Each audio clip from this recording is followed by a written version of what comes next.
La platja de la Xiquina de Remolins, just al costat del pavelló firal, s'ha convertit en un abocador de pneumàtics.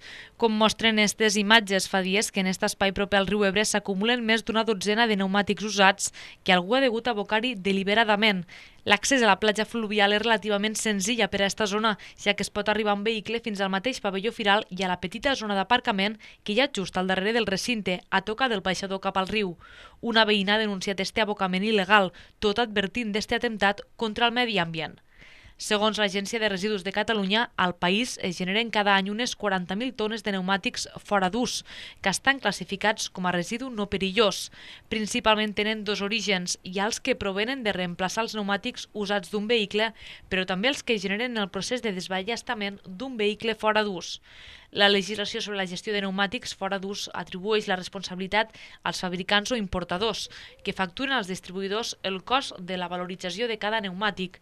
De fet, hi ha un sistema integrat de gestió i a Catalunya hi ha dues entitats gestores autoritzades.